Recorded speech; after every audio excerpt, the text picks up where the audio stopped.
Hello and welcome to the morning sports briefing here on New Zealand Sports Radio. Hi, I'm Paul and I'll be your host this morning. And in the news today, we'll be talking about squash and also the French Open in racket sports. We'll bring you up to date with how the Bay of Plenty went against Auckland in the Mitre 10 Cup yesterday. We'll also cover off on the golf, where we have three golfers playing across Europe and the USA. So let's crack on with the in the tennis then. And Rafa Nadal has gone through in straight sets, 6-1, 6-4, 6-0 over Stefano Travaliga, and he will be facing Sebastian Korda in the fourth round. And he's Sebastian Korda is the first qualifier to reach the fourth round in 9 years. So he's only ever he had not even won a tour level event before this, and is ranked 213th in the world. He beat Spain's Pedro Martinez 6-4, 6-3, 6-1 to get into the last 16. So wow, what an experience there is that is for Korda over there in Paris. On the women's side of the event, the top seed Simona Halep went through 6-0, 6-1, beating Amanda Anisimova, and the third seed Elina Svitolina also went through in straight sets, 6-4, 7-5 against Ekaterina Alexandrova, over there in the tennis. This is your best way to start the day up to speed with all of the important sports news. We come to you at 7 a.m. every single morning with the morning sports briefing. Over and in the golf, Tim Wilkinson is in action in the PGA at the Sanderson Farms Championship. But he's having a bit of a shocker, to be honest. He's finished the second round. He's 3 over par, down in tied 128th. So let's be honest, he'll be missing the cut and not be taking part in the weekend. Over in the European Tour at the Scottish Open, and we have two golfers over there. And it's again in the second round.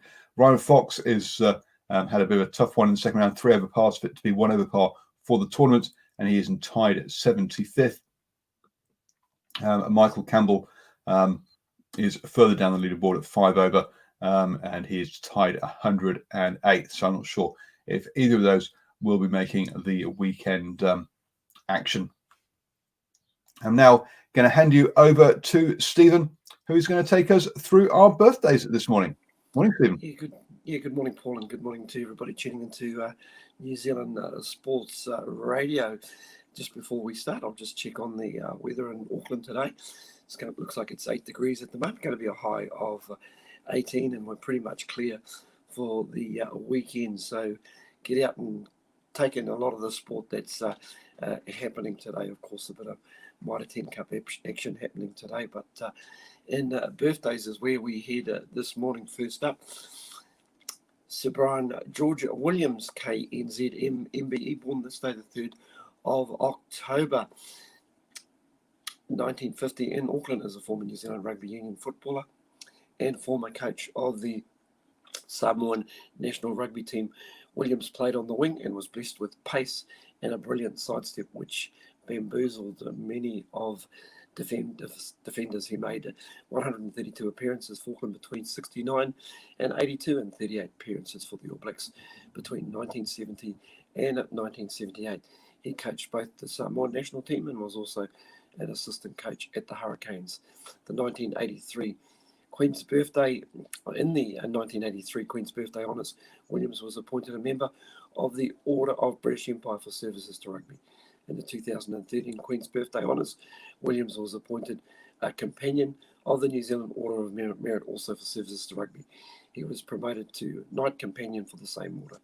In 2018 New Zealand Honours for services to rugby. In August of that year, he was announced as a member of the 2018 induction class of World Rugby Hall of Fame, officially being inducted at the Hall of Fame's physical location in Rugby on the 12th of September. That's the dog barking in the background. Sorry about that. Gary Troop, ONZMN, born this day, the 3rd of October 1952. In Taumarunui is a New Zealand former cricketer and a local politician who played 15 tests and 22 one-day internationals for New Zealand. Troop made his test debut for New Zealand on the 18th of November 1976 against India. In the 1979-80 test series against the West Indies, there was a dramatic turn of events where the New Zealand needing a very low score to win the test were 9 for 100, and they needed 4 more runs, and Gary Troop and Stephen Bock got together and knocked off those runs to get them across the line. Now, in the 2016 Queen's Birthday Honours, Troop was appointed an officer of the New Zealand Order of Merit for services to sport and the community. And finally today, Jordan Highland, born this day, the 3rd of October 1989, is a New Zealand Rugby Union player who has played for both the Highlanders and the Blues in Super Rugby competition. His position of choice is a wing. Highland currently plays for Northland in the Mitre 10 Cup. So I just want to wish Gary Troop, Brian Williams and Jordan Highland a very happy birthday today. And also in the case of Jordan Highland, hope he returns quickly from the injury that he's currently got at the minute. There we go. I'll be back with lead news very, very shortly. And the dog stopped barking. Oh, the timing. I was going to say, you can actually wish Jordan Highland happy birthday tomorrow when you're up in Whangarei for the Northlands Mitre 10 Cup and Farah Palmer Cup games. So, folks, for those post-match interviews and other coverage, don't forget to like New Zealand Sports Radio's Facebook page. Last night, we had the opening game of the Mitre 10 Cup round where Bay of Plenty hosted Auckland down in Rotorua, and that's finished 16-20 with Salisi being the difference there, picking up 2 tries in the corner. I was at that game, and we have post-match interviews with the Samoan prop James Lay and also New Zealand 7-star Regan Ware, as well as the Bay of Steamers head coach Clayton McMillan on our Facebook page. Also, Kurt Eklund decided that he would like to have a go on the microphone as the interviewer, and we have him interviewing James Lay as also on our page. So do check that out. Particularly the Kurt Eklund one with James was a funny a little chat between the two of them. Moving on then into motor racing and in Formula One, Honda have said they're going to be pulling out of Formula One at the end of 2021. They said this is a result of the transformation of the car industry away from the internal combustion engines. They're looking at a carbon neutrality, and their focus will be on power unit and energy technologies, including fuel cell vehicles and battery technologies. And so the technology that's being used as a hybrid in Formula One will no longer be relevant for them. That means that we'll have three engine manufacturers left in the sport: Mercedes, Renault, and Ferrari. And I'll be interested to see who Red Bull partners up with going forwards. I'm going to hand you over now to Stephen, who's going to take us through the sport that just keeps on giving. It's our NRL update. Yeah, thanks again, Paul. And it's given in a very, very big way overnight because Nathan Cleary puts on a masterclass to see the Penrith Panthers home. We check in on the upcoming preliminary playoffs coming up today, and also we'll check in on the Betfred Super League just to see how things are going along there. But it was last night, Penrith halfback Nathan Cleary, who has put on a finals masterclass to sink the Roosters and take the Panthers to a preliminary final with a thrilling 1-point win in front of a home crowd. Cleary scored 3 tries, kicked the field goal in the dying minutes, which ultimately decided the 29-28 result. The Roosters took barely 5 minutes to burn Penrith, and it came on the back of some Luke Keary magic. Keary took on the short side and put Josh Morris over the line to secure an early 6-0 lead for the visitors. They went in again only a couple of minutes later when a 5-game rookie Fred Lussick burrowed over from dummy half. The score was 10-0 and Penrith had only touched the ball for 3 sets, so it was a great start for the Roosters. The Panthers were well and truly on the back foot, but hit back when Josh Mansour finished off a nice backline play, including Jerome Luai and Viliami Kikau. Conversion was missed, but it was 10-4. The Penrith Panthers then went in again when Dylan Edwards pounced on a loose ball and handed off to Nathan Cleary, who slid over under the post to level the scoreboard. That was the first of his 3 tries. Cleary then scored his second, set up Luai and kicked the conversion to make it 16-10 lead to the home side. The crafty halfback scored his 3rd try only minutes later to take the score to 22-10 at the break. Penrith began the second half in much the same fashion and had the Roosters on the back foot immediately. Stephen Crichton scored on the back of a penalty to make it 26 points to 10. Tempers flared after that when the Chooks took exception to some Luai treatment on Kyle Flanagan.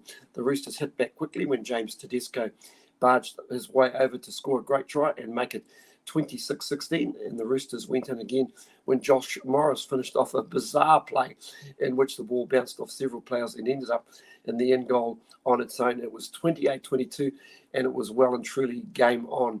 Nathan Cleary knocked over a field goal with 3 minutes on the clock to make it a 6 points lead, but then the penalty from a kickoff put the Roosters in prime position, and Crichton used the next set to barge his way over with the conversion. It was a 1-point game with a minute and a half left. The Roosters had a long-range field goal attempt, but Luke Keary missed it, and the Panthers hung on for the 29-28 win. Well, what a great way to start the playoffs in this preliminary series. So the advantage going to the Penrith Panthers, and they continue that incredible streak, and you can see why Nathan Cleary has taken out the Daily M player for the most valuable in the NRL. Well, just looking at the games coming up later today from Geo Stadium in Canberra, we've got the Raiders taking on the Sharks, and that game kicks off at 8:40 p.m. this evening, and in the later game from Suncorp Stadium, it's the Melbourne Storm taking on the Parramatta Eels. And if you've got enough energy after all the sport that you've watched today, that kicks off at 10-11. We'll have a quick look at the Betfred League. Now, 2 games played on Thursday evening saw the Catalans too strong for Leeds, 34 points to 6, and Huddersfield at home were too strong for Hull Kingston Rovers, 32-22 to the good. And in the game overnight, Castleford Tigers beat Hull Football Club by... No, they actually beg your pardon. It was Hull Football Club that beat Castleford by 32 points to 28. So that score had Castleford 28, Hull Football Club 32. I think that's how Paul normally likes it, usually with the home side, whether they've won or lost first. So that's our updated results in the Betfred Super League. St Helens still leading the table with 18 points. In fact, Warrington and Wigan all on 18 points, and Leeds, despite the loss, sitting on 14 points. Have a great day, everybody. I'll be up in Whangarei later today to cover that Northland Taranaki game, but I'll also be there first to watch the Northland Kauri take on the North Harbour girls. Now, what do they call themselves, Paul? Is it just the North Harbour team, or they have a name of sorts that they use? Oh, good question. Good question. I'll be honest, I've forgotten. You can quickly Google that while I quickly talk about IndyCar.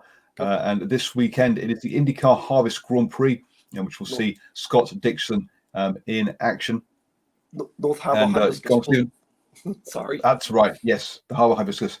So Scott Dixon will be in action this weekend in the IndyCar. He's qualified down the field, so we'll let you know how he goes in that race. He will. There has been news that when they have the Grand Prix of St. Petersburg, they will be allowed to have 20,000 fans in to watch that one down there in Florida. And Scott Dixon will be met by Scott. Will be joined by Scott McLaughlin in that race. Obviously in different teams, but that is on October the 25th. You have now started the day the best way, up to speed with all of the important sports news. Don't forget you can listen to us on the go. Just search for New Zealand Sports Radio on iTunes, Spotify, iHeartRadio, or your favourite pod catcher. And folks, have a wonderful weekend. We'll be back here tomorrow morning at 7 a.m. with the morning sports briefing.